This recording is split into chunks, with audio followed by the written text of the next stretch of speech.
Hello students, मेरा नाम विशेष छतवानी है। मैं एक चार्टर्ड अकाउंटेंट रहा हूं और अभी असिस्टेंट प्रोफेसर हूं गवर्नमेंट कॉलेज में। इन दिनों में हमने एक नई तरह की सीरीज़ शुरू की है जिसे हमने कहा है मैचिंग वाली सीरीज़। जिस तरह से कॉमर्स एग्ज़ाम का पैटर्न बदल रहा है तो एक डिमांड आने लगी कि सर वो मैच द फॉलोइंग वाले क्वेश्चंस बहुत आ रहे हैं। तो बिल्कुल 2 वीडियो हमने इससे पहले रिलीज़ किया और वो बहुत पसंद आए आप लोगों को। आज की सीरीज़ में हम मैनेजमेंट के एमसीक्यूज़ कवर करेंगे। हर बार की तरह कोशिश यही रहेगी कि एक एमसीक्यू से आपके 3-4 क्वेश्चन कवर हो जाएं। तो देखिए, चलिए शुरू करते हैं। पहला क्वेश्चन कहता है मैच द फॉलोइंग। एक तरफ लिखा हुआ है परिभाषा या डेफिनेशन, दूसरी तरफ गिवन बाय। डेफिनेशन के लिए मेरा एक सजेशन रहेगा कि आप इंग्लिश में पढ़ा करो डेफिनेशन, क्योंकि हिंदी ट्रांसलेशन में फिर भी थोड़ा बहुत 19-20 हो जाता है। कई तो पॉपुलर हिंदी परिभाषाएं भी हैं, पर हिंदी में कई बार 19-20 हो जाता है। इंग्लिश की तरह जो बोला हुआ है वो हमेशा वही रहेगा। तो मैं इंग्लिश में, management is an organ which can be defined only through the functions. Hindi समझ लेते हैं। प्रबंधन एक अंग है जिसे केवल कार्यों के माध्यम से परिभाषित किया जा सकता है। मतलब किसी ने ये कह दिया कि आप मैनेजमेंट को डिफाइन कैसे करोगे, मैनेजमेंट के जो काम है वही मैनेजमेंट है। तो ये ऑर्गन, अब देखो डेफिनेशन याद करना हमेशा से ख़राब रहता है, मुझे खुद को ही अच्छी नहीं लगती। पर हाँ, मैं ये भी कहता हूँ कि अगर मान लीजिए 100 डेफिनेशंस हैं, मान लीजिए 100 डेफिनेशन है, तो मुझे अच्छी नहीं लगती वो एक बात है, लेकिन मैं 10 डेफिनेशंस पक्की देख के जाता हूँ, क्योंकि 100 के 100 में वो याद भी नहीं होती। तो मैं 10 पे, वो मेरा एक इंट्यूशन होता है कि यार ये आ सकती है, वो आ सकती है, ऐसी मैं 10 करके चला जाता हूँ। आ गई तो ठीक, नहीं तो 100 करता तो वैसे भी नहीं आता मुझे। तो ये एक तरीका हो सकता है। अब जैसे और उसका फिर ट्रिक होता है, कई लोग कितनी भी डेफिनेशन याद कर लेते हैं, उनको ट्रिक बनाना आता है। मुझे नहीं आता, फिर भी मैं एक छोटी गंदी ट्रिक बनाने की कोशिश करता हूँ कि भाई जैसे कोई आदमी ड्रिंक करता है ना, तो उसके ऑर्गन फेल्स हो जाते हैं, खास करके लिवर फेल होता है। तो ड्रिंक करने से ऑर्गन फेल होता है, तो इसमें कहीं ना कहीं ऑर्गन आ रहा है, और ड्रिंक से ड्रकर, पीटर ड्रकर। तो ये मैंने समथिंग ऐसे याद कर लिया। ये मेरा तरीका है, आपको अच्छा बुरा लग सकता है, आप कैसे भी याद कर सकते हैं। तो ये इन्होंने डिफाइन किया था। Second, who defines management is the accomplishment of result through the efforts of other people. प्रबंधन अन्य लोगों के प्रयासों के माध्यम से परिणामों की उपलब्धि है। किसी ने कहा कि मैनेजमेंट क्या है, कि आपको रिजल्ट्स अकम्प्लिश करने हैं, लेकिन एफर्ट्स दूसरों के होने चाहिए। अब जैसे इसको मैंने याद कर लिया कि मरो तुम और स्वर्ग में मैं चला जाऊं, काम तुम करो एप्पल मैं खाऊं। तो काम तुम करो, एफर्ट्स अदर लोग करें, और एप्पल मैं खाऊं। ठीक है, तो ये तरीका है। आपको नहीं याद करना डेफिनेशंस, मत क्या याद कीजिए, पर अगर कर रहे हैं तो कोई ना कोई कुछ पे तो याद करना चाहिए। जैसे इनकम टैक्स में भी मैं किसी को कहता हूं तो थोड़े सेक्शंस तो याद करके जाने चाहिए, सारे सेक्शंस नहीं याद हो रहे तो। Management is the art of getting things done through people. ये बहुत ही प्रबंध की बहुत ही फेमस परिभाषा है। प्रबंधन लोगों के माध्यम से कार्य करवाने की कला है। ये तो इतनी पॉपुलर है, आपको मैरी पॉर्कर फॉलेट ये याद कर लेना है। तो अब मेरा कनेक्शन किससे बैठा, ऑर्गन का बैठा ड्रिंक के साथ, दूसरों के जो एफर्ट है उनका बैठा एप्पल के साथ, और ये तो फेमस परिभाषा है ही कि प्रबंधन लोगों के माध्यम से कार्य करवाने की कला है, मैरी पार्कर फॉलेट। तो कैसे न कैसे करके आप कनेक्ट करने की कोशिश कीजिएगा। CAB, पहले के साथ C हो, यहाँ पे भी है, दूसरे के साथ A हो, तीसरे के साथ B हो, ये इसका आंसर B रहने वाला है। ठीक है, चलिए नेक्स्ट देखते हैं। Which of the following is not a characteristic of management. पूरी पीपीटी में सबसे छोटा क्वेश्चन ये है, अदरवाइज बड़े बड़े क्वेश्चन है, फिर भी अच्छा क्वेश्चन ऐसे मैंने इसको रखा है। Management is all pervasive. प्रबंधन सर्वव्यापक है, सर्वव्याप्त है, हर जगह मैनेजमेंट आपको करना पड़ता है। बिल्कुल सही बात है, ये इस पे मैंने लिखा ट्रू, है ना। कई बार पहले आप क्वेश्चन भी मत पढ़ा करो कि ट्रू पूछा है कि फॉल्स पूछा है, पहले आप है ना ईमानदारी से इनके ऊपर ट्रू फॉल्स लिख लो, फिर अपने आप जो ऑड वन आउट होगा छट के आ जाएगा। ऑड वन आउट जो विषय में वो अलग हो जाएगा। Management is multi dimensional. बिल्कुल, मैनेजमेंट में आपको लोगों का प्रबंध भी करना पड़ता है, वस्तुओं का प्रबंध भी करना पड़ता है, कार्यों का प्रबंध भी करना पड़ता है। Management of people, management of resources, management of जो एक्शंस हैं उनका। तो ये मल्टी डायमेंशनल है, ये ट्रू है। Management is a tangible force. चुपचाप से इसने अ उड़ा के क्वेश्चन गलत कर दिया। मैनेजमेंट एक मूर्त शक्ति है, मूर्त नहीं है, मैनेजमेंट दिखाई नहीं देता, अमूर्त शक्ति है। आप किसी शादी में जाते हो, लगता है क्या मैनेजमेंट है, तो कौन दिख रहा है आपको, लेकिन शादी वेल ऑर्गेनाइज दिख रही है, फंक्शन वेल ऑर्गेनाइज्ड है, तो अमूर्त शक्ति है। तो ये जो लिखा हुआ है ये फॉल्स है। और management is a group activity, obvious सी बात है, एक आदमी होता तो किसको ही मैनेज करता। तो मैनेजमेंट में ग्रुप होता है, ग्रुप ऑफ पीपल होता है जो मिलके एक ऑर्गेनाइजेशन के गोल्स के लिए काम करते हैं। तो ये फॉल्स पकड़ में आ गया, इसने बोल दिया which of the following is not, कौन सी विशेषता नहीं है, तो बाकी सब तो है, ये वाली विशेषता नहीं है। और बाकी साइड में जो लिखा हुआ होता है स्क्रीनशॉट वगैरह ले लिया करो, क्योंकि हम किसी अधिकतर की हम पीडीएफ देते हैं, कईयों की पीडीएफ केवल हमारे ऐप के अंदर ही मिलती है। तो आपको अगर ज़रूरत लगती है, अच्छा लगता है क्वेश्चन, तो स्क्रीनशॉट ले लिया करो। पीडीएफ अवेलेबल होगी तो मैं बता दिया करता हूँ, ठीक है। नेक्स्ट क्वेश्चन है मैच द फॉलोइंग। ये जो एक्रोनिम होता है, किसी ने एक्रोनिम दिया पोएम, पोइम बोलो, POIM। अब ये जो POIM है, इसमें वो ये पूछ सकता है, इसमें P का मतलब ऑब्वियस बात है प्लानिंग है, O का मतलब ऑर्गेनाइजिंग है, I का मतलब इंटीग्रेशन है। तो ये अच्छा था कि I मतलब क्या, इंटीग्रेटिंग है, और M मतलब है मेजरिंग, ये कंट्रोल का ही दूसरा नाम हो गया। तो ये जो पोइम वर्ड है, ये किसने कॉइन किया था, किसने दिया था?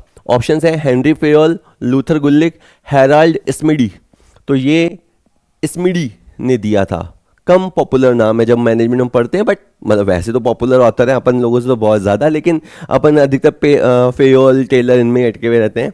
अच्छा, पॉज्ड कॉर्ब, ये भी अब बहुत फेमस हो गया है, क्योंकि एजुकेशन मैनेजमेंट में भी आप पढ़ते हैं इस वर्ड को, क्योंकि मैनेजमेंट से रिलेटेड। पॉज्ड कॉर्ब, इसमें P for planning, O for organising, S for staffing, D for directing, Co for coordination. Coordination को कार्य माना था लूथर गुल्लिक ने। ये जो इतनी 7 सीटर बड़ी वाली गाड़ी, बड़ी वाली परिभाषा दी है, वो दी है लूथर गुल्लिक ने। और प्लानिंग इंक्लूडिंग, अच्छा और देख लें, R मतलब रिपोर्टिंग था, B मतलब बजटिंग था। 7 फंक्शन वाली डेफिनेशन लूथर गुल्लिक ने दी थी, 4 फंक्शन वाली हेराल्ड स्मिडी ने दी थी। एक बंदे ने कहा था कि प्रबंध में 5 कार्य हैं, प्लानिंग है, ऑर्गेनाइजिंग है, कमांडिंग है, कमांडिंग बेसिकली डायरेक्शन ही हो गया, कोऑर्डिनेटिंग है एंड कंट्रोलिंग है। तो इसमें इन्होंने स्टाफिंग नाम नहीं दिया, इन्होंने कोऑर्डिनेशन को शामिल किया। ऐसी किसने दी थी? ऐसी हेनरी फेयोल ने दी थी।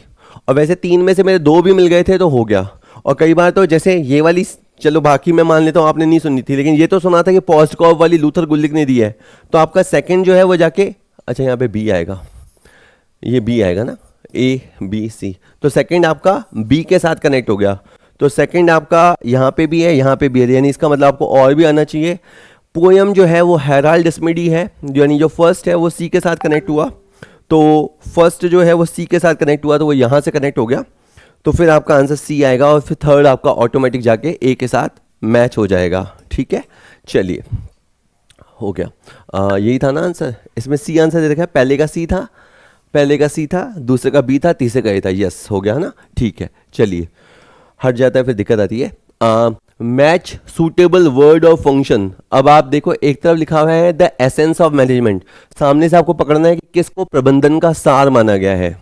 जैसे आप कभी ऑडिटिंग पढ़ेंगे तो ऑडिटिंग का जो सार होता है वो वाउचिंग होता है, कि वाउचिंग हो गया मतलब ऑडिट हो गया एक तरह से। या यूं समझो कि जैसे शरीर में आत्मा नहीं हो तो फिर क्या मतलब, उसी तरह से अगर मैनेजमेंट करें और कोऑर्डिनेशन नहीं हो तो क्या मतलब, ऑडिट हो और वाउचिंग नहीं हो तो क्या मतलब, तो वही वाली बात है। तो the essence of management known as coordination, है ना। यानी अधिकतर लोगों ने ये कहा है कि कोऑर्डिनेशन कोई पृथक कार्य नहीं है, समन्वय जो है वो प्रबंध का सार है, समरी है, एसेंस है, स्पिरिट है। ये फर्स्ट आपका C के साथ हुआ। एस्पिरिट डी कॉप्स, समूह में शक्ति है ना, संघ शक्ति कलयुगे, कलयुग में संगठनी शक्ति है, या समूह शक्ति। एस्पिरिट डी कॉप्स से जो वर्ड होता है वो है समूह भावना की, मतलब यूं कहें कि हमें अपने से ज़्यादा परिवार को प्राथमिकता देनी चाहिए, और परिवार से ज़्यादा शहर को प्राथमिकता देनी चाहिए, और शहर से ज़्यादा देश के हितों को प्राथमिकता देनी चाहिए। तो समथिंग समूह भावना के साथ कार्य करना चाहिए।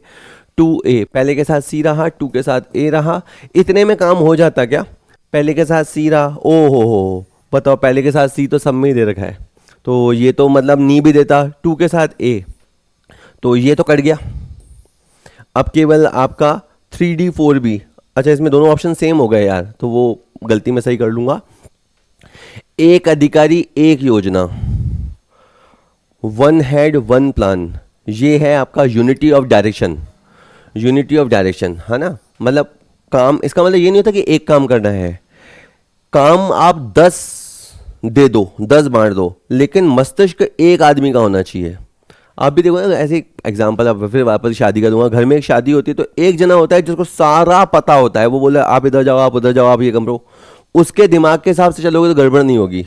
तो one head one plan, unity of direction, ये आपका 3D है।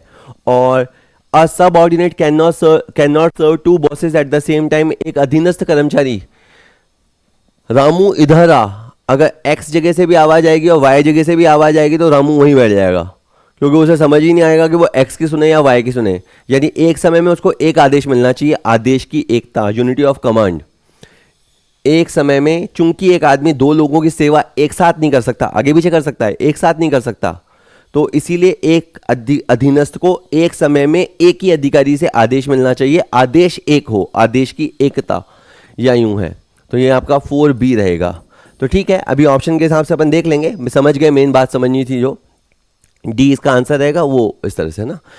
एक और मिला के देखिए, मैच द फॉलोइंग, निम्नलिखित का मिलान कीजिए। फादर ऑफ साइंटिफिक मैनेजमेंट, जहां साइंटिफिक मैनेजमेंट वर्ड आएगा वहां आपको FW टेलर देना है, क्योंकि FW टेलर का मानना था कि हर कार्य को करने की एक सर्वोत्तम विधि होती है, एक परफेक्ट मेथड होता है, हमें बस उस परफेक्ट मेथड को ढूंढना है और उसको करना है। हमें काम को साइंटिफिक मेथड से करना है और इससे आपकी जो फैक्ट्री है वो प्रयोगशाला में बदल जाएगी। अच्छा, father of the modern management theory, इसमें बहस है, कुछ लोग ड्रकर को मानते हैं, कुछ लोग हेनरी फेयोल को मानते हैं, तो मैंने इसको होल्ड पे रख दिया। फादर ऑफ एडमिनिस्ट्रेटिव मैनेजमेंट, इसमें कोई डाउट नहीं है, एडमिनिस्ट्रेटिव मैनेजमेंट का फादर हेनरी फेयोल को माना गया है, तो मैंने हेनरी फेयोल बुक कर लिया मेरे लिए यहाँ पे। तो मेरा 3 के साथ आपका C हो गया। इससे ये भी हो गया कि अब मुझे जो आधुनिक प्रबंधन के पिता हैं वो पीटर ड्रकर आ जाएगा, तो 2A है। इतने में मेरा काम हो जाएगा क्या, मैं देख लूँगा। फिर भी ह्यूमन रिलेशन थ्योरी, इसको लाने का श्रेय एल्टन मेयो को जाता है, ह्यूमन रिलेशन थ्योरी। तो ये 4 के साथ, अच्छा ये पीटर ड्रकर, ये B था, सॉरी, और ये जो है A है, थोड़ा सा लिखने में मिस्टेक हुआ है। और फादर ऑफ ब्यूरोक्रेटिक थ्योरी, नौकरशाही सिद्धांत के जनक मैक्स वेबर। तो कोशिश की कि इससे अपने 5 कवर हो जाए। ठीक है, तो एक बार वापस देख लेते हैं, जल्दी जल्दी बोल देता हूँ मैं। साइंटिफिक मैनेजमेंट के लिए आपका FW टेलर आएगा, ये आपका E है ना, क्योंकि क्या होता है ना एग्जाम में भी, चलो इस बहाने ये समझ लो कि एग्जाम में कई बार हमारा आता क्वेश्चन गलत हो जाता है क्योंकि हम सीक्वेंसिंग ऊपर नीचे देख लेते हैं। मॉडर्न मैनेजमेंट, इस क्वेश्चन में फिर मैंने पीटर ड्रकर को अलॉट किया है, क्योंकि एडमिनिस्ट्रेटिव थ्योरी जो है वो आपकी हेनरी फेयोल पे जा रही है। मानवीय रिलेशन वाले के लिए एल्टन मेयो है ही है, बुक है वो, तो हॉर्थन प्रयोग बड़े फेमस है इनके, उसके लिए। और ब्यूरोक्रेटिक थ्योरी, नौकरशाही सिद्धांत के लिए मैक्स वेबर, अच्छे से नाम याद हो जाएगा, वेबर, वेब, जाला, नौकरशाही, जाला। 5 का C, ठीक है। तो पहले के साथ E आ जाए। ओहो मेरा बताओ, पहले में ही काम हो जाता, मैं इतना माथाफोड़ी करी, पहले के साथ E कहीं था ही नहीं रेस में। अगर मैं इसमें श्योर हूँ कि ये FW टेलर को जाएगा, फ्रेडरिक विंसलो टेलर को जाएगा, तो फिर 2B, 3D, 4A, 5C फटाफट मैच हो जाता। B आंसर रहा, यानी एग्जाम में मैं जितनी देर मैं लगा रहा हूँ उतनी देर तुम्हें लगनी नहीं है, पर फिर भी ये हमेशा कंपटीशन एग्जाम सावधानी और एक्यूरेसी के बीच की बैलेंसिंग है। ज़्यादा सावधानी रखोगे स्पीड चूक जाओगे, यानी मेरे एक्यूरेसी और स्पीड के बीच का बैलेंसिंग बोलना चाहिए। ज़्यादा एक्यूरेसी पे जाओगे क्वेश्चन छूट जाएंगे, ज़्यादा स्पीड से भागोगे एक्यूरेसी खो दोगे। प्रैक्टिस से ही एक बैलेंसिंग आती है, ठीक है, प्रैक्टिस से ही सब कुछ है, प्रैक्टिस से ही कॉन्फिडेंस आता है। उसके बाद मैच द फॉलोइंग, एक तरफ से है कुछ कार्य या शब्द दे रखे हैं, एक तरफ आपको बताना है कि ये नज़दीकी रूप से किससे संबंधित है। तो आपको क्या लगता है, स्ट्रैटेजी, स्ट्रैटेजी का शब्द का संबंध प्रबंध के किस कार्य से है?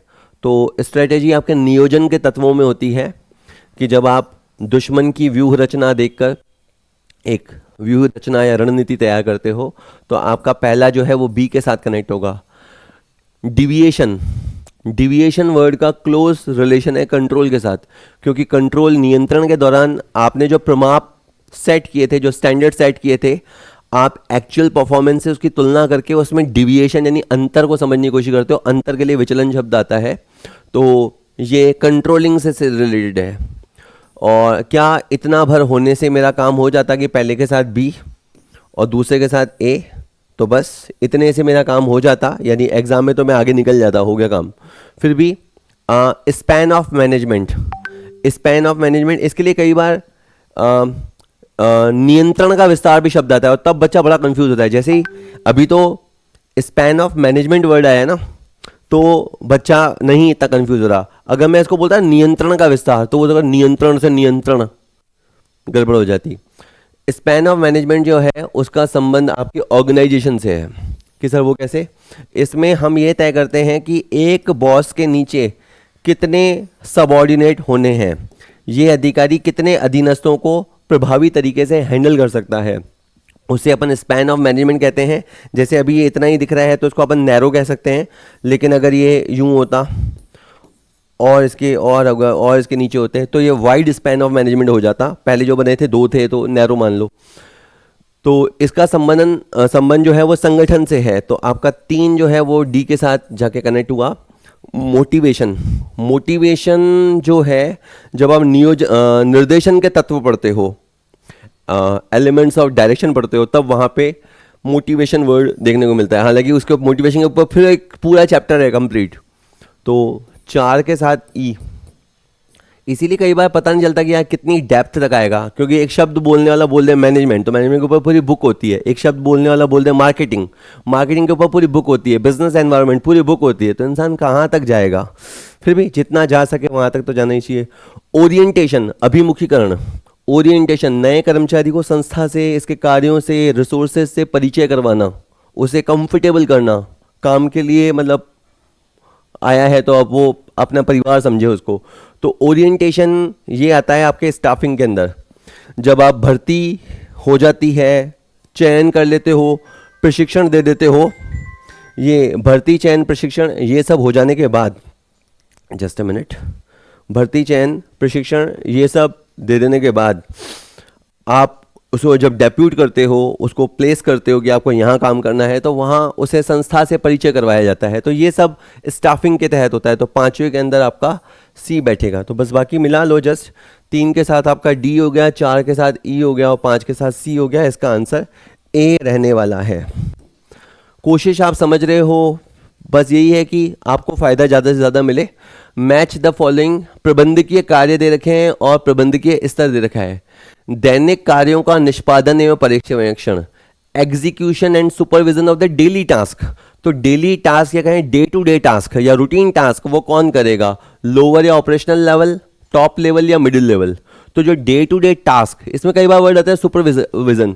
तो सुपरविजन से लगता है कि सर सुपरवाइज तो मिडिल लेवल करेगा, नहीं, मेन काम करना और उसी लेवल पे फॉरमैन या सुपरवाइजर उनको देखता है, ये आपका ऑपरेशनल लेवल ही है। लो वर्ड थोड़ा सा लो लगता है, लेकिन लोअर की जगह आप इसको ऑपरेशनल या फ्रंट लाइन लेवल कह लो। नीतियों को लागू करवाने हेतु समन्वय एवं नियंत्रण, coordination and control for implementing policies. एक मेरी बात मानो, कई बार जैसे अगर आपको नहीं सूझ रहा ना तो आप इसको छोड़ दो, अगले पे आ जाओ। नीति निर्धारण, मान लो मेरे को ये आसान लगता है, पॉलिसी फॉर्मुलेशन का काम कौन करेगा? लो या मिडिल लेवल? नहीं, पॉलिसी फॉर्मुलेशन, नीति निर्माण का कार्य तो टॉप लेवल करेगा। तो इससे क्या होगा, ये होते ही आपका बीच का अपने आप निकल जाएगा और फिर आपको समझ में लगेगा हाँ हाँ सर, मिडिल लेवल का काम होता है पॉलिसीज को लागू करवाना, ये पॉलिसीज बनाते हैं। मिडिल लेवल जो होता है वो उन दोनों की ऑब्वियस सी बात है बीच की कड़ी होती है। टॉप लेवल जो बोल रहा है हम नीचे तक कम्युनिकेट करेंगे और नीचे वालों में कोऑर्डिनेट करेंगे, उनको कंट्रोल करेंगे। तो कोशिश यही है कि जो पॉलिसीज सोची गई हैं उनको हम लागू करा सकें धरातल पे, और ये काम है मिडिल लेवल मैनेजमेंट का। और अभी इसका एक क्वेश्चन आएगा, तो आपका पहला जाके सी के साथ कनेक्ट हुआ और तीसरा जाके ए के साथ कनेक्ट हुआ, और जो 2 है वो आपका, एक मिनट, तीसरा, ओह सॉरी मैंने गलत बोल दिया, मुझे ये बोलना था कि जो पॉलिसी फॉर्मुलेशन है वो हाई लेवल का। 3 आपका बी के साथ कनेक्ट हुआ और फिर ए बच जाएगा। 2 आपका ए के साथ कनेक्ट हुआ, एक बार फिर भी देख लीजिए, 2 आपका ए के साथ कनेक्ट हुआ, बिल्कुल सही है। तो पहले में सी आ जावे, दूसरे में ए आ जावे और तीसरे में बी आ जावे, ये बिल्कुल सही है। ठीक है, तो इसका आंसर डी रहा। स्टूडेंट, एक बहुत ही इम्पॉर्टेंट अनाउंसमेंट है। आप में से बहुत सारे student school lecturer, college lecturer, UP TGT, UP PGT, LT grade commerce, UK triple SC assistant accountant और भी कॉमर्स के बहुत सारे एग्ज़ामों की तैयारी कर रहे हो। आप बहुत मेहनत कर रहे हो, लेकिन एक चीज़ है जो कुछ स्टूडेंट्स को रोक रही है, और वो है बजट। आप में से बहुत सारे स्टूडेंट हमारा full video course MCQ question bank sample paper series purchase करना चाहते हैं, लेकिन कई बार 500 रुपये देना या 1000 रुपये देना या 2500 रुपये देना उनको मुश्किल लगता है। कॉमर्स पॉइंट अब उसका सॉल्यूशन लेके आया है। हमने लॉन्च किया है हमारा नया इंस्टॉलमेंट सिस्टम। इसमें आप मात्र 100 रुपये देकर किसी भी कोर्स में एनरोल हो सकते हैं, और 100 रुपये में आप हमारा फुल कोर्स एक्सेस कर सकते हैं। आप हमारे सारे वीडियो, सारे थ्योरी नोट्स, सारे MCQ क्वेश्चन बैंक, सारे सैम्पल टेस्ट, मतलब उस कोर्स में जितना कंटेंट है वो आप 1 महीने तक एक्सप्लोर कर सकते हैं मात्र 100 रुपये देकर। कोई हिडन चार्जेस नहीं है, कोई डेमो लेक्चर्स का लफड़ा नहीं है, आप पूरा का पूरा कोर्सेज एक्सेस कर पाएंगे। तो अब आप कॉमर्स पॉइंट ऐप, हमारा जो ऐप है उसे डाउनलोड कीजिए और अपनी तैयारी शुरू कीजिए, वो भी मात्र 100 रुपये में। जब आप हमारे ऐप पे जाएंगे, मैं आपको बता रहा हूँ कैसे होगा। आपको जो कोर्स लेना है आप उस पर जाइए। फॉर एग्जांपल आपको ये असिस्टेंट प्रोफेसर या कॉलेज लेक्चरर वाला कोर्स है वो लेना है, ठीक है। आपने इस पर क्लिक किया, ठीक है, सिंपली क्लिक हो गया। क्लिक होने के बाद इसका प्राइस आ गया। जैसे इसका प्राइस वैसे 999 रुपये है, पर 10 रुपये प्लेटफॉर्म चार्जेस है, 1009 रुपीज़ का कोर्स है। ये हमारा MCQ क्वेश्चन बैंक है, ठीक है। अब आपको पहले कंटेंट क्या है, वैसे कंटेंट आपको ऊपर ऊपर से देखने को मिलता है कि भाई इसके अंदर पेपर 1 है जिसमें 308 वीडियो हैं, 289 फाइल्स हैं, पेपर 2 है इसमें 204 वीडियो हैं, 328 फाइल्स हैं। लेकिन बच्चे को पता नहीं चलता कि वीडियो क्या हैं, उनकी क्वालिटी कैसे है। अगर हमने किसी लेक्चर को अनलॉक कर रखा है तो बच्चा देख पाएगा, पर कई बार 1 या 2 लेक्चर से भी उसको क्वालिटी का आइडिया नहीं होता कि किस तरह के MCQ हैं। तो अब उसका सोल्यूशन ये है कि आप सिंपली इसके नीचे जाइए, वहाँ पे आप पूरा कोर्स लेना चाहें तो ले सकते हैं, और अगर आप इंस्टॉलमेंट ले देना चाहें जो कि मात्र 100 रुपये से स्टार्ट है, तो वहाँ पे आप पे इन इंस्टॉलमेंट पे क्लिक कीजिए।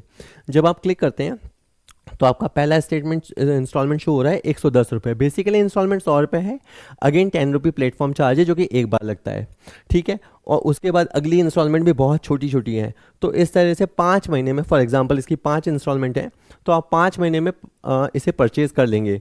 हमारे हर कोर्स की वैलिडिटी मिनिमम 1 साल तो है ही है, और वो सब पे लिखी हुई होती है। तो आप आराम से इसे जाके परचेज़ कर सकते हैं। तो बहुत ही सेफ तरीका कोशिश की है हमने, ताकि एक बच्चे में जो हेजिटेशन होता है ऐसा कोर्स में क्या मिलेगा क्या नहीं मिलेगा। 100 रुपया एक बहुत ही नॉमिनल अमाउंट होता है, उससे आप शुरू कर सकते हैं। अगर आपको कंटिन्यू करना है तो आप बने रहिए। इसमें ऑटो डेबिट सिस्टम भी नहीं होता, आप पे करेंगे तो पे होगा, नहीं पे करेंगे तो ऑटोमेटिक भी नहीं कटता, ठीक है। तो ये पूरा आपके ऊपर है कि 1 महीने के बाद आप कंटिन्यू रखना चाहते हो या कंटिन्यू नहीं रखना चाहते हो। चलिए अब लेक्चर स्टार्ट करते हैं, ठीक है। नेक्स्ट क्वेश्चन देखिए, मैच द फॉलोइंग, निम्नलिखित का मिलान कीजिए। एक तरफ डेजिग्नेशन या पद दे रखे हैं और एक तरफ है लेवल ऑफ मैनेजमेंट।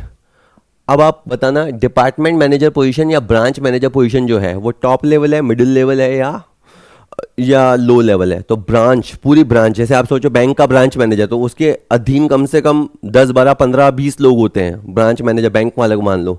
या डिपार्टमेंट मैनेजर में 4-5 डिपार्टमेंट होंगे, उनके ऊपर मैनेजर है, तो ये मिडिल लेवल मैनेजमेंट हुआ। तो ये आपका ए के साथ कनेक्ट होगा, ठीक है। इसके बाद है सुपरवाइजर फॉरमैन। सुपरवाइजर और फॉरमैन ये फैक्ट्री में काम करते हैं, फ्रंट लाइन वाले होते हैं, ये लो लेवल है ना। तो ये आपका लोअर या ऑपरेटिंग लेवल है, तो 2 आपका सी के साथ हुआ। टीम लीडर, सेक्शन ऑफिसर, तो टीम लीडर जो टीम को लीड करे, तो टीम सर लीडर है तो फिर मिडिल लेवल होगा। तो मुझे कन्फ्यूज़न हो गया, छोड़ दो कोई बात नहीं, आपको मुझे कन्फ्यूज़न हो गया। चेयरमैन प्रेसिडेंट, भाई चेयर मतलब कहते हैं ना किसी मीटिंग को चेयर कौन करेगा, मतलब सबसे बड़ा अधिकारी कौन होगा या प्रेसिडेंट कौन होगा, ये तो नो डाउट प्रेसिडेंट, देश के प्रथम नागरिक, ऐसे याद कर लो, टॉप लेवल। तो ये आपका जो 4 है वो बी से कनेक्ट हो गया। इसके बाद है मार्केटिंग मैनेजर, फाइनेंस मैनेजर, पूरा मैनेजर जो पूरा मार्केटिंग कैंपेन देखे, मैनेजर जो पूरा फिनेंस देखे, मिडिल लेवल हुआ। कि सर ये टॉप लेवल नहीं है क्या? नहीं, मिडिल लेवल है। मैनेजर अधिकतर जो वर्ड आता है ना वो मिडिल लेवल होता है, आप याद कर लो, हालांकि इसको पत्थर की लकीर मत मान लेना, पर अधिकतर होता है। अच्छा, chief executive officer, CEO, chief managing director, director level, board of director, ये आपका टॉप लेवल हो जाता है। तो ये आपका 6 आपका। तो अब पर इसमें अभी भी कन्फ्यूज़न हो सकता है, क्योंकि इस बार तो ये है ना कि चलो मैं इतने मिला के देख लेता हूँ, उससे बन जाती क्या बात। पहले का ए, दूसरे का सी, पहले का ए तो यहाँ पे भी है, तो ये एक बार के लिए कट गया, बस ये कटा अभी। तो दूसरे का साथ सी है तो ये भी कट गया, ये है और ये भी कट गया। बस फिर तो मैं मिला लूँ 5 के साथ ए, 6 के साथ बी, 4 के साथ बी और 3 के साथ सी। तो मुझे पता था कि जो टीम लीडर और सेक्शन ऑफिसर है वो लो लेवल या ऑपरेटिंग लेवल है, तो ये आपका इधर आएगा। तो इस तरह से आपका आंसर पूरा पूरा जाके बी बैठ गया। तो इससे आपको एक आइडिया हुआ होगा, एमसीक्यू के थ्रू हम समझने की कोशिश कर रहे हैं। चलो ये बताओ, which of the following statement is correct, पर एक बार पढ़ लीजिए। Authority can not be delegated, आप अपना जो अथॉरिटी है, अपना जो पावर है, राइट है, वो डेलीगेट कर सकते हो? कर सकता हूँ, ठीक है। मैं एक एग्जांपल लूँगा, मेरे प्रिंसिपल हैं, उन्होंने जब मुझे कहा कि आपको ये गेम्स कराने हैं 7 डेज़ के, ये जो गेम्स हैं वो आपको कराने हैं, तो अब इस गेम का एक तरह से इंचार्ज मैं हो गया। तो मुझे क्या क्या मिलेगा? मुझे अथॉरिटी मिलेगी और मुझे ड्यूटी मिलेगी। गेम्स करवाने हैं, टीमों को ठहराना है, हेल्थ का ध्यान रखना है सबका, वो मेरी ड्यूटी है। और फिर मैं उसके लिए टेंडर इनवाइट कर सकता हूँ, खर्चा कर सकता हूँ, मेरे नीचे 10 लोग होंगे, तो ये मुझे अथॉरिटी मिलेगी। लेकिन क्या डेलीगेट नहीं हो सकता? अकाउंटेबिलिटी। कल को ये गेम्स नहीं हुए या कोई प्रॉब्लम आई, तो जो जवाबदेही होगी, जो आगे हायर अथॉरिटी को जवाबदेही होगी, वो मेरे प्रिंसिपल की होगी। यानी प्रिंसिपल, यानी जो आपका बॉस है, वो आपको अथॉरिटी दे सकता है, ऑब्वियसली बात है ड्यूटीज़ भी देगा, लेकिन अकाउंटेबिलिटी उसकी होती है। वो ऐसा नहीं होगा कि किसी दिन उससे जवाब तलब किया जाए तो मुझे बोल दे भाई जाओ आप जाके बता के आओ क्या हुआ। वो मुझे बाद में ऑफिस में रगड़ सकता है इन द सेंस डांट सकता है, अगर उसको डांट पड़ी तो मुझसे एक्सप्लेनेशन ले सकता है, लेकिन आगे तो एक्सप्लेनेशन उनको ही देना पड़ेगा। तो जवाब, वैसे तो क्या होता है, दायित्व और जवाबदेही जुड़ी हुई होती है। मेरी भी जवाबदेही रहेगी, ऐसी बात नहीं है, पर मेरी जवाबदेही इनके प्रति रहेगी। जहां से काम चला था ना, उनके प्रति तो यही जवाबदेह रहेंगे। कोशिश कर रहा हूं मैं समझाने की। जवाबदेही के लिए वर्ड है अकाउंटेबिलिटी। तो अथॉरिटी डेलीगेट नहीं की जा सकती, तो ये तो फॉल्स है। Accountability can not be delegated, ये सही है। इसके लिए हिंदी में वर्ड जो है ना, एक तो है जवाबदेही और एक वर्ड है उत्तरदेयता। जवाब और उत्तर, जवाब उर्दू, उत्तर हिंदी। ये authority and responsibility can not go together, ये दोनों तो साथ साथ चलते हैं। मुझे टूर्नामेंट कराना है तो मुझे पावर भी मिलेगा, ड्यूटीज भी मिलेंगी, तो इससे कहा ये नहीं हो सकता, तो ये फॉल्स है। और authority, responsibility and accountability, all these can be delegated simultaneously, ये तीनों के तीनों एक साथ दे सकते हैं, फॉल्स है।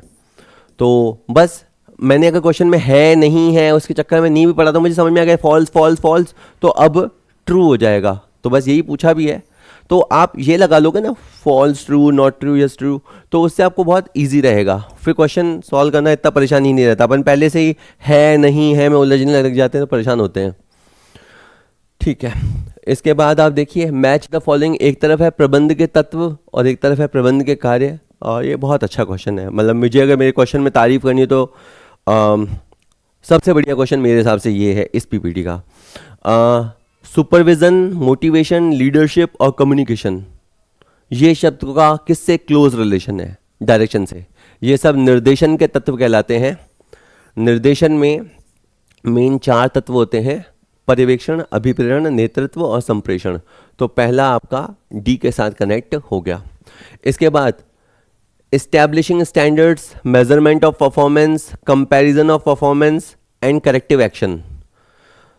मानक स्थापित करना, एक्चुअल परफॉर्मेंस का मापन करना, तुलना करना और सुधारात्मक कार्य करना, कंट्रोलिंग। ठीक है, आपका 2 सी के साथ हुआ। उद्देश्य, नीतियाँ, प्रक्रिया, नियम, ये सब शुरू में ही तय कर दिए जाते हैं। हमें कहाँ पहुँचना है, हमारा लक्ष्य, विज़न, गोल क्या है, कहाँ पहुँचना है, हमारी नीतियाँ क्या होंगी, हमारे प्रोसीजर्स क्या होंगे, मेथड्स क्या होंगे, कार्यक्रम क्या होगा, बजट क्या होगा, रूल्स क्या होगा, ये सब नियोजन के तत्व होते हैं। तो ये आपका 3E के साथ कनेक्ट होगा। भर्ती, चयन, प्रशिक्षण और विकास, ये सब स्टाफिंग के तहत किया जाता है।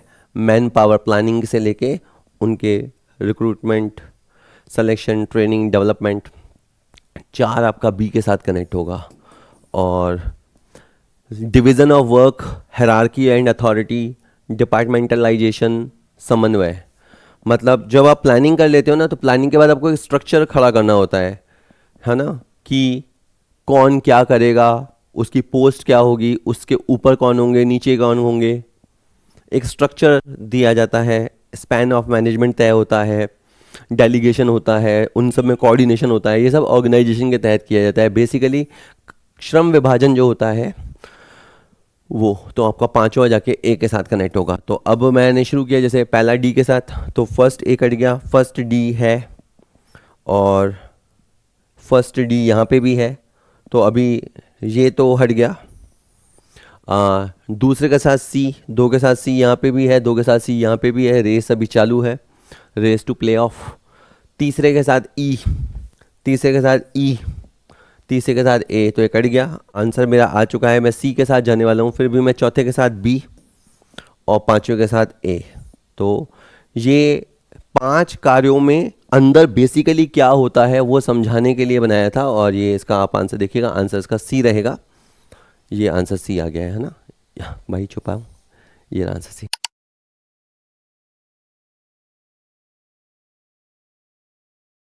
11वां क्वेश्चन कहता है which of the following is not a source of internal recruitment. आपको कर्मचारी चाहिए, इंटरनल तरीकों से भी आ सकते हैं, एक्सटर्नल तरीकों से भी आ सकते हैं। अपन वैसे ही क्वेश्चन को अगेन नहीं देखते, इंटरनल एक्सटर्नल लिखने की कोशिश करते हैं। ट्रांसफ़र, सोचो जब आप ट्रांसफ़र करते हो, ए का अपना एक बंदा है ए, उसे आप प्रोडक्शन की जगह फाइनेंस में भेज देते हो, तो क्या हो गया, फाइनेंस को एक बंदा मिल गया, वहाँ रिक्रूटमेंट हो गया, लेकिन ये बाहर से नहीं हुआ, ये घर के अंदर से ही हुआ, तो ये इंटरनल है ना। प्रमोशन, एक्स को आपने प्रमोट कर दिया, तो भी बाहर से कोई बंदा नहीं आया, घर से ही एक बंदा, जाना पहचाना बंदा ही आगे आया है, इंटरनल। एम्प्लॉयमेंट एक्सचेंज से जब आपके पास बंदे आते हैं, रिज्यूमे आते हैं, उनमें से आप शॉर्टलिस्ट करते हो, तो ये एक्सटर्नल है।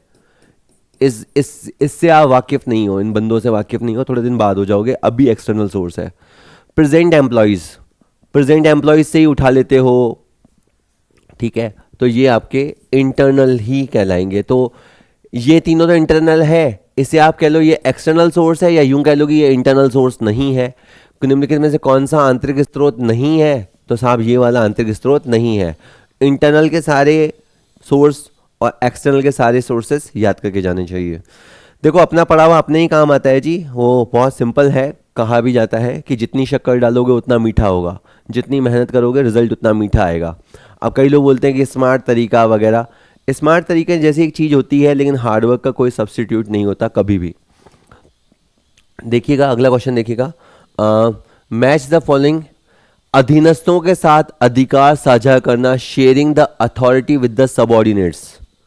जैसे मैं प्रिंसिपल ने थोड़ी देर पहले अपना पावर मुझे दे दिया था, तो उन्होंने क्या किया था, काम को डेलीगेट किया था। तो इस शब्द का संबंध जो है वो है डेलीगेशन से, डेलीगेट करना, प्रत्यायोजन करना, sharing authority with the subordinates, तो ठीक है।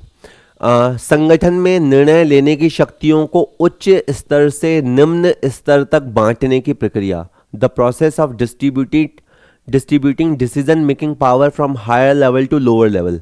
मान लो कि पहले कोई डिसीजन होते थे वो सेंट्रल लेवल पे ही लिए जाते थे, ठीक है, और बाद में अगर सेंटर अपना वो पावर स्टेट्स को दे देगी, आप अपने अपने हिसाब से ले लो, तो उन्होंने क्या किया, डिसीजन मेकिंग पावर को डिसेंट्रलाइज कर दिया। पहले वो सेंट्रलाइज था, एक जगह था, अब वो डिसेंट्रलाइज हो गया, विकेंद्रीकरण हो गया।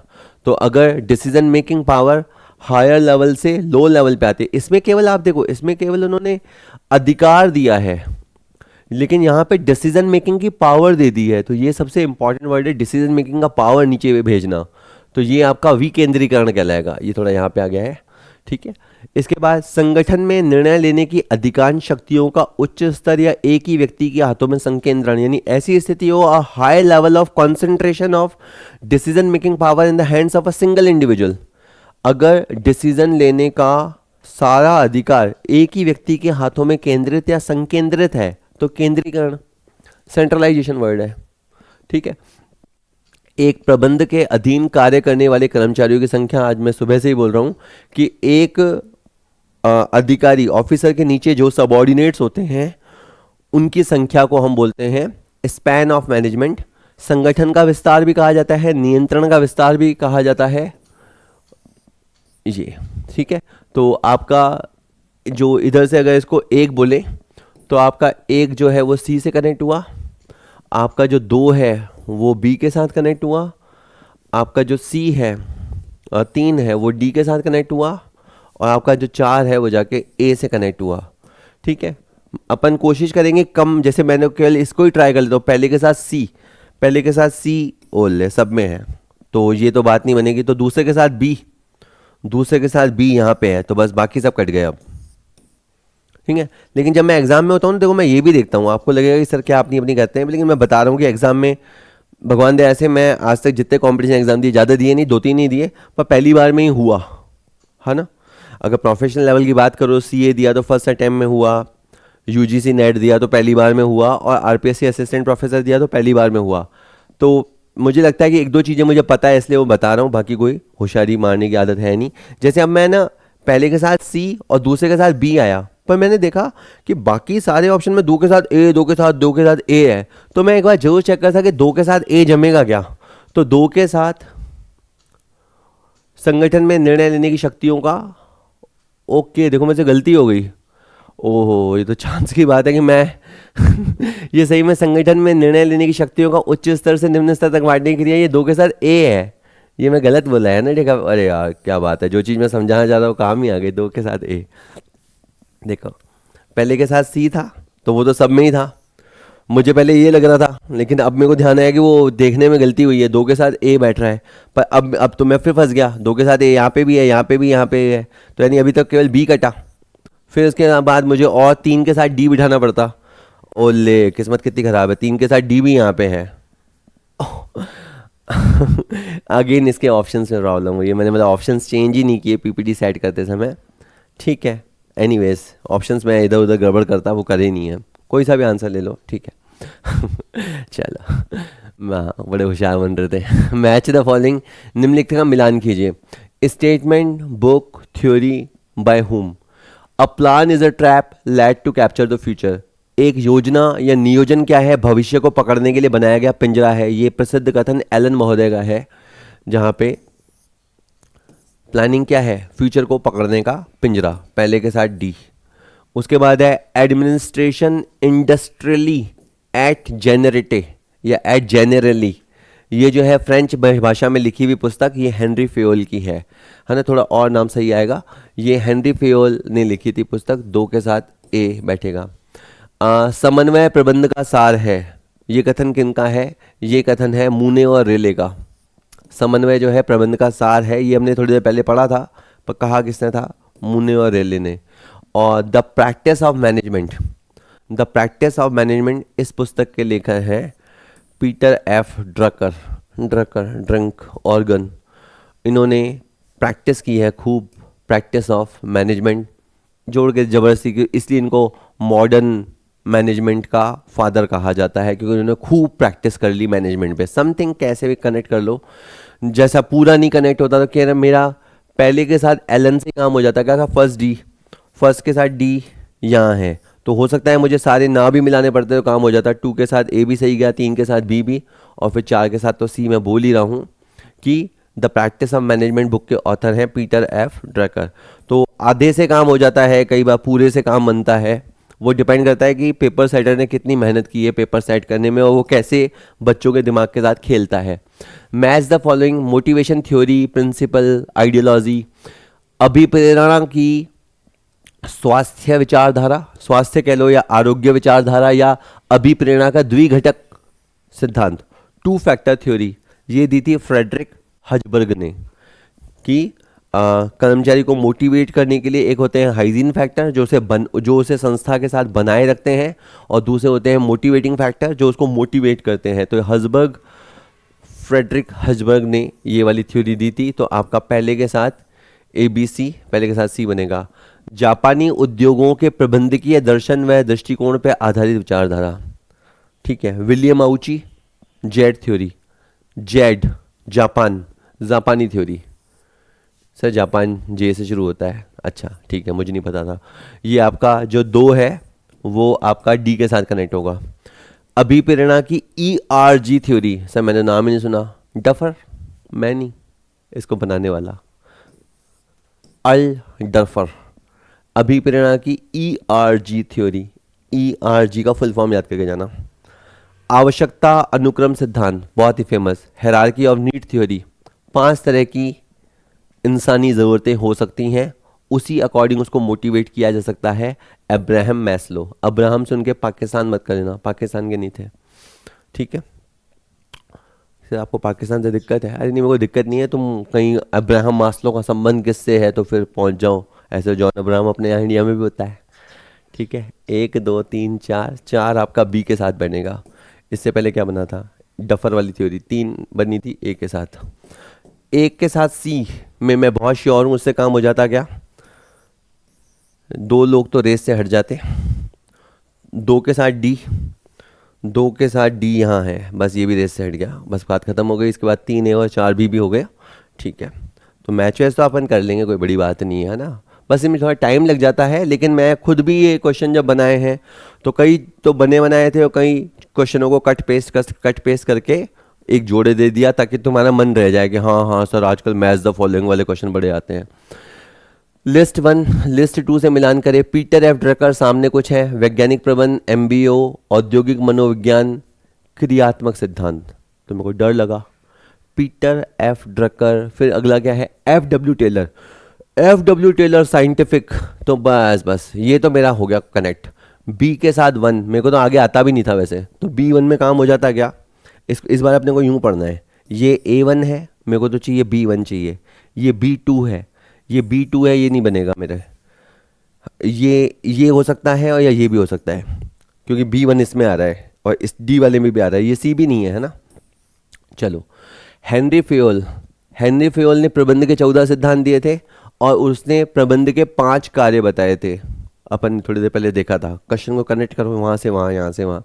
तो हेनरी फेयोल प्रबंध के 5 कार्य, फंक्शन थ्योरी, तो 5 फंक्शन थ्योरी जो दी थी, FF 5 फंक्शन थ्योरी, 5 फेयल, ऐसे याद कर ले। तेरी मर्जी है, तेरी किताब, तेरी नॉलेज, तेरा एग्जाम, तेरी नौकरी, तेरे पैसे, जैसे चाहिए बना। किसने कहा ट्रक सीधे कान से बनती है? सीधा उल्टा, यहाँ से वहाँ से, जैसे चाहिए बना। फंक्शन 5 फेयल C4, मेरा तो क्वेश्चन से ही बैठ जाए, कैसे ही बैठे, साम दाम दंड भेद। C4, अब अगेन देखो किस्मत, देखो यहाँ तक सही था, यहाँ तक सही था, C4 यहाँ पे भी है, यहाँ पे भी, अभी भी बात नहीं बनेगी। इसके बाद ह्यूगो म्यून्स्टरबर्ग, इसका संबंध है इंडस्ट्रियल साइकोलॉजी से। ह्यूगो म्यून्स्टरबर्ग का संबंध है औद्योगिक मनोविज्ञान से। तो D आपका 3 के साथ कनेक्ट होगा, D आपका 3 के साथ यहाँ कनेक्ट है। ये आंसर है फाइनली, ये वाला, ये भी कट गया है, तो आपका B आंसर रहेगा।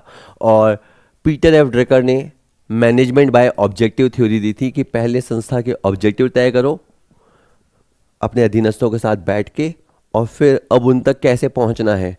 पहले तय करो मेरे को 80% लाने हैं, फिर बनाओ उल्टा चलो कि कैसे आ सकते हैं। Management by objective, Peter F Drucker. A के साथ 2, ठीक है। आंसर पहले ही आ चुका है हमारा, B इसका आंसर है। B next, match the following. एक तरफ लिखा है उद्देश्यों द्वारा प्रबंध की विधि का प्रतिपादन, सामने ऑप्शन थे फेयोल, टेलर, एप्पल, ड्रकर। अभी हमने बात की पीटर एफ ड्रकर, उद्देश्यों द्वारा प्रबंध, MBO, मैनेजमेंट बाय ऑब्जेक्टिव। पहले ऑब्जेक्टिव तय करके फिर उनको हासिल करने का प्रोसीजर सोचो। प्रबंध व्यक्तियों का विकास है, न कि वस्तुओं का निर्देशन।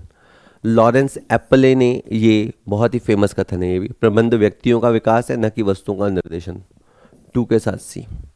प्रबंध के 14 सिद्धांत, ये सबसे आसान था, ये हेनरी फ्योल ने दिए थे। इनफैक्ट हमें 14 के 14 सिद्धांत और उनका मतलब पता होना चाहिए। 3 के साथ है। अच्छा मैं सोचूं केवल इसको मिलाने से काम हो जाता है क्या? 3 के साथ है, ये कट गया, ये कट गया, और अच्छा लेकिन ये दोनों रेस में है, देखो 3 है, यानी केवल इतना भर आने से मेरा पूरा क्वेश्चन तो सॉल्व नहीं होता, पर हाँ थोड़ा भला तो हो ही जाता। उसके बाद अपवाद निहित प्रबंध या अपवाद द्वारा प्रबंध। एक होता है मैनेजमेंट बाय एक्सेप्शन। इसका मतलब होता है कि जो टॉप लेवल अथॉरिटीज़ हैं उनको एक्सेप्शनल मामलों में ही इंटरफेयर करना चाहिए, उनको तभी हस्तक्षेप करना चाहिए जब कोई बहुत ही अपवाद जैसा मामला आ गया। उनको डे टू डे में टांग नहीं फंसानी चाहिए। आपने नीचे काम दे दिया, उनको करने दो, हाँ कोई फड्डा हो गया, पंगा हो गया, तब उनको आना चाहिए, मैनेजमेंट बाय एक्सेप्शन। तो ये आपका एफ डब्ल्यू टेलर ने कहा था कि उनको तब पिक्चर में आना चाहिए जब लो और मिडिल लेवल के हाथ से बात निकल जाए। तो 4 आपका बी। ठीक है, तो आपका क्या क्या हुआ था? 3 ए सही है, 4 बी ये भी सही है, और 1 के साथ डी आएगा ये वाला, और 2 के साथ सी आएगा, ये सही है। तो डी इसका आंसर होगा। जस्ट अ मिनट, हटाए पहले डी। नेक्स्ट क्वेश्चन देखते हैं। लोगों को संगठनात्मक लक्ष्यों की प्राप्ति हेतु प्रेरित और मार्गदर्शित करने की प्रक्रिया, the process of motivating and guiding people to achieve organisation goals. मतलब आप कोशिश करें कि लोगों को मोटिवेट करें, गाइड करें, ताकि वो संस्था के उद्देश्यों की प्राप्ति में अपना सक्रिय योगदान दें। ये कौन से वर्ड से कनेक्ट है? मैंने कहा मुझे नहीं आता सर, नहीं समझ आ रहा। नेक्स्ट, वह प्रक्रिया जिसमें वास्तविक परिणामों की तुलना वांछित परिणामों के साथ की जाती है। वांछित मतलब जो हम चाहते हैं, एक्चुअल को स्टैंडर्ड से कंपेयर करना, ये आपका कंट्रोलिंग में आता है। तो ये तो मेरे को श्योर आता है, तो ये तो मैंने 2 के साथ ए हो गया, 2 के साथ ए देखो फंसा दिया ना इसने मेरे को, इतने से काम नहीं होगा। अब एक समस्या के समाधान हेतु श्रेष्ठ विकल्प का चुनाव करना, डिसीजन मेकिंग, बहुत आसान है। कई लोग बोलते हैं तेरा डिसीजन सही गया गलत गया।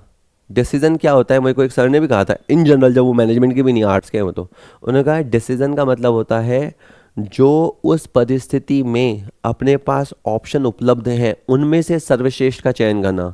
इसका कतई मतलब नहीं होता कि वो सर्वश्रेष्ठ होता है ऑल टाइम। उस समय जो अवेलेबल थे उसमें से जो सबसे ठीक लगता है।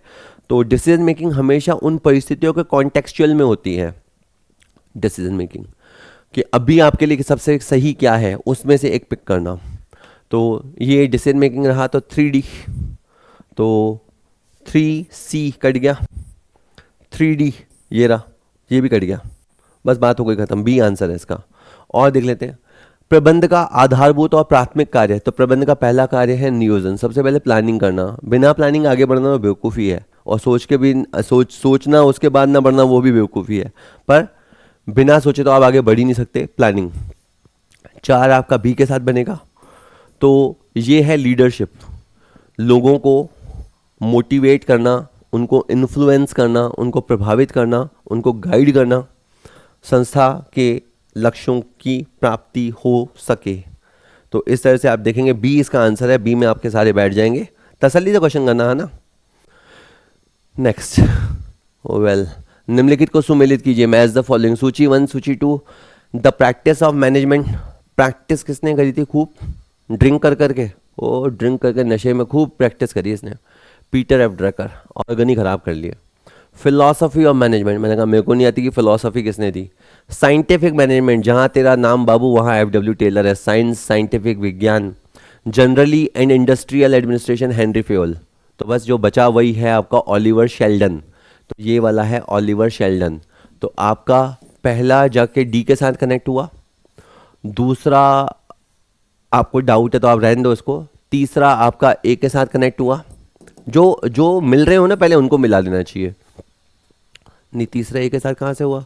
तीसरा आपका बी के साथ हुआ था, और चौथा आपका ए के साथ हुआ था। तो चौथा ये कट गए, चौथा ए इसमें आ रहा है तो ये दोनों रेस में है। तीसरा बी है, ये दोनों भी रेस में है, और पहला डी है, पहला डी यहाँ पे है। बस ये सही है। तो इसका आंसर बी रहा, बी। ठीक है, चलो एक सामान्य व्यक्ति स्वेच्छा से कार्य नहीं करना चाहता। कौन सा सिद्धांत ऐसा कहता है कि एक आदमी को काम दो तो वो तो अपनी मर्जी से तो काम करना ही नहीं चाहता? ऐसा एक्स थ्योरी है। एक्स कैसे लिखा जाता है? यूं, यानी कार्मिक को बोलेंगे काम करेगा तो वो कहेगा नहीं, एक्स थ्योरी। ठीक है, तो वो हमेशा साला ऐसा ऐसा होता है, वो रोतड़ू नहीं, यूं नहीं, वो ऐसा होता है हमेशा, यूं रोता रहता है। ये एक्स थ्योरी है। और वाई थ्योरी क्या है? करेगा, हाँ, गर्दन का शेप यूं आता है। तो एक व्यक्ति काम नहीं करना चाहता, ये थ्योरी है। एक व्यक्ति स्वेच्छा से काम करना चाहता है, उसको केवल काम बताने की ज़रूरत है, वो इनिशिएट लेगा, काम अच्छा करेगा, ऐसा वाई थ्योरी मानती है। आपका जो बी है वो 4 के साथ कनेक्ट हुआ। इससे पहले आपका फर्स्ट जो है वो ए के साथ कनेक्ट हुआ था। और अभिप्रेरणात्मक तत्व, मोटिवेशनल फैक्टर्स, मेरे को नहीं समझ में आए। और अगला है एस्टीम नीड्स। तो नीड्स के अंदर आपकी फिजियोलॉजिकल नीड्स, आपकी सेफ्टी नीड्स, सेल्फ एक्चुअलाइजेशन, ऊपर ऊपर वाली नीड्स, ये सब जो नीड हायरार्की है ना, इसमें भी मैं आपको बताऊंगा। मेरे को पेपर टफ बताना होता है तो मैं पहली और पांचवी नहीं दूंगा, दूसरी तीसरी चौथी में से पूछूंगा कि बताओ ये वाली आवश्यकताएं किससे बिलोंग करती है। तो अभी मैं एक चार्ट दूंगा, उसमें आप देख लेना कौन सी वाली नीड कहाँ पे है। तो एस्टीम नीड जो है ये हायरार्की थ्योरी में आती है, जो अब्राहम मैस्लो ने दी थी। आपका डी इसके साथ 1 आएगा, डी के साथ 1 आएगा। तो फिर एक सेकेंड, ए किसके साथ आया? 3 के साथ। ए आपका 3 के साथ आया। चलो अब देख लेते हैं। ए एक एक गलत हो गया, ए 3 के साथ आएगा, ए 3 के साथ है, यहाँ पे भी है। बी 4 के साथ है, यहाँ पे भी है। और डी 1 के साथ है, डी 1 यहाँ पे है। तो आपका आंसर डी आएगा, है ना। आता हुआ क्वेश्चन मत गलत कर देना, वो सबसे ज़्यादा दुख देता है आपको। बहुत रिजल्ट आने तक, अगले 6 महीने तक, 12 महीने तक तुम्हें सालेगा मतलब सालेगा वर्ड है, हाँ, सालता है दुख। आता हुआ क्वेश्चन गलत होना, कोशिश करना ना हो, बाकी तो किस्मत है, कुछ भी हो सकता है एग्जाम में। ये जो है मोटिवेशन फैक्टर्स, ये 2 फैक्टर थ्योरी में पहले मैंने बताया ना, हाइजीन थ्योरी होती है, हाइजीन फैक्टर होते हैं, दूसरे मोटिवेटिंग फैक्टर होते हैं। तो इसका जो संबंध है वो 2 फैक्टर थ्योरी से, या जिसको हाइजीन थ्योरी भी बोलते हैं, उस वाले से है।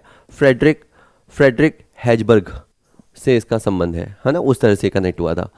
और पहले मैं इस क्वेश्चन का आंसर कर दूं जो था, तो जो अब्राहम मास्लो ने दी है उसमें सबसे नीचे है आपकी फिजियोलॉजिकल नीड्स, आपकी भौतिक आवश्यकताएं। आपको हवा चाहिए, पानी चाहिए, खाना चाहिए, रहने को घर चाहिए, नींद चाहिए, कपड़े चाहिए, और रिप्रोडक्शन या सेक्स नीड जो होती है वो फिजियोलॉजिकल नीड्स होती है। उसके बाद आप चाहते हो ये सारी ज़रूरतें हमेशा मेरी पूरी होती रहे। आपको एक सेफ्टी चाहिए होता है, एक शेल्टर चाहिए होता है कि ये सारी मेरी हमेशा चलती रहे। इसलिए तो गवर्नमेंट जॉब के प्रति चार्म क्यों है, क्योंकि उसमें ये सब ज़रूरतें हमेशा आपकी पूरी होती रहेंगी। Personal security, employment, resources, health, property. इसके बाद लव एंड बिलोंगिंगनेस, सम्मान संबंधी आवश्यकताएं, नहीं थोड़ी संबंध संबंधी, बिलोंगिंगनेस वाली होती है संबंध संबंधी आवश्यकताएं। इसमें friendship, intimacy, family, sense of connection. उसके बाद आपकी सम्मान संबंधी आवश्यकताएं में एस्टीम नीड्स, जो अभी आया था ना क्वेश्चन, एस्टीम नीड्स थी आपकी ऊपर से सेकंड और नीचे से चौथी है। Respect, self esteem, status, recognition, strength, freedom और सेल्फ एक्चुअलाइजेशन, मतलब इंसान को वो हो जाना चाहिए जो वो हो सकता है। आपका जो अल्टीमेट पोटेंशियल है उसका यूटिलाइजेशन होना चाहिए। हर इंसान को वही होना चाहिए जो वो हो सकने की काबिलियत रखता है। Self actualisation, desire to become the most that one can be. खैर, अब एक लड्डू क्वेश्चन, ये पूरा वैसा ही क्वेश्चन है कि रामायण खत्म हो गई और मैं आपसे पूछूं रावण कौन था या सीता कौन थी। प्रबंध के निम्न कार्य किस क्रम में संपन्न होते हैं? सबसे पहले संगठन होता है, नियंत्रण होता है, नियोजन या निर्देशन। तो सबसे पहले होता है नियोजन यानी प्लानिंग। प्लानिंग के बाद उस प्लानिंग को एग्जीक्यूट करने के लिए संगठन। उसके बाद संगठन हिलेगा नहीं अगर उनको डायरेक्शन नहीं दिया जाएगा, और उसके बाद खाली डायरेक्शन देने से ही नहीं है, और फिर उनको कंट्रोल करना पड़ेगा, नहीं तो इधर से उधर भागेंगे। CADB ये आपका कोड रहेगा, B इसका आंसर रहेगा। ये सीक्वेंस है 5 कामों का, आप समझ गए होंगे। चलिए तो ठीक है, होप वीडियो आपको यूज़फुल लगा होगा। अगला वीडियो किस पे चाहिए, कौन सी MCQ series match the following वाली आपके लिए यूज़फुल रहेगी, बताइएगा। कोशिश की जाएगी एक बार में, अगर 2 दिशाओं से आएंगे तो सबको तो नहीं कर सकते, पर कोशिश करेंगे कि हाँ इसे इस पे बनानी है, तो आगे के कैलेंडर में डाल देंगे।